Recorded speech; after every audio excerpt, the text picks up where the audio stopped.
One day, George the steamroller was waiting for Percy to take him to a new workplace. George was being rude to Rheneas and Skarloey. "You're just worn-out wheels on worn-out rails. You need rocks for your road," replied Skarloey, "and we're helping you." "I need to flatten little engines in the scrapyard," retorted George. Then Percy arrived to take George away. He was still rebelling. "Railways are no good. Turn them into roads." The little engines were pleased to see him go. "Rollers are rubbish, so good riddance," they called. George grumbled all the way to the old branch line. He was going to turn it into a road. When they arrived, George was rude again. "Bumpy ride on rotten rails. I'm glad it's over." "So am I," said Percy. "Huh," huffed George. Percy was still fuming when he met Thomas. "What's up, Percy?"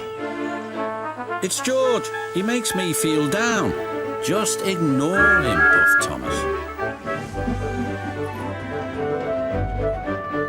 George was now enjoying himself. "Ripping up rails," he chortled. "What a life!" "What do you think of this, Thomas?" Thomas took no notice. George felt insulted. "You're a useless blue puffed ball," he shouted. But Thomas didn't hear. "I'll show him who's boss." At last the workmen reached the level crossing. "What shall we do here?" "Tear it up, tarmac it," said George. So they did, but not properly, and George knew it too. Later, Thomas was travelling home on the same line. He was pulling trucks filled with vegetables. The signalman had forgotten to warn his driver about the crossing.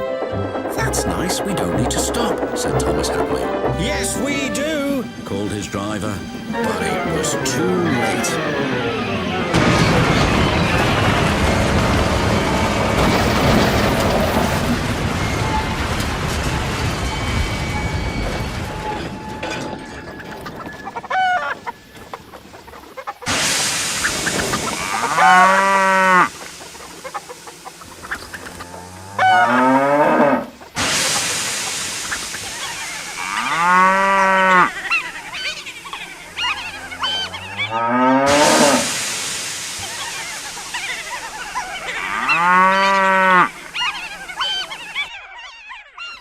Next day, Percy told Gordon all about George. "Huh!" snorted Gordon.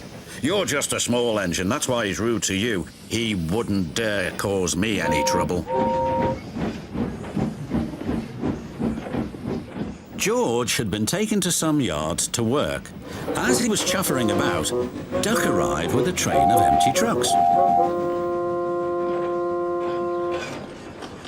George was blocking his way, and a truck was stuck on the main line. "Let me through," demanded Duck. "I'm too busy. You'll just have to wait." "There's no time to wait. I must clear my trucks from the main line to let Gordon through." "Pah," said George. "Then he'll have to wait too." Duck's driver went to complain to the station master, but the signalman had already switched the points and set the signal to allow Gordon to speed through. His passengers were singing his praises, and he was making express time. "I'm the greatest, just watch me fly by," he whistled long and loud as he approached the station. Suddenly, he saw a truck on the line ahead. "Get out of my way!" But the truck wouldn't move.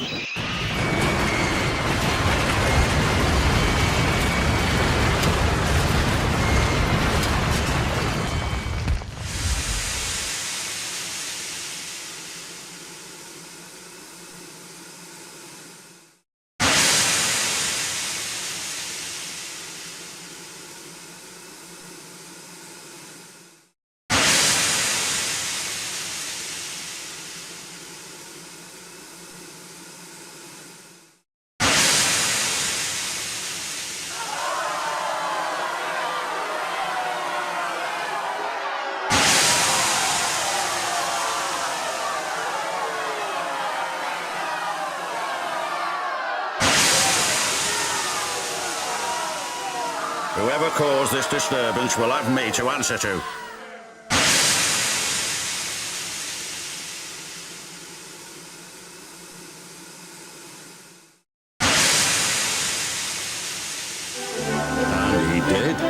few days later. "Look who's here," said Thomas.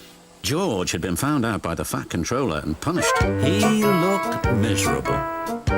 "Now we'll get some peace at last," said Percy. "I want to get rolling again, but I've got to wait a whole week till I do. And then you'll be just as rude as ever.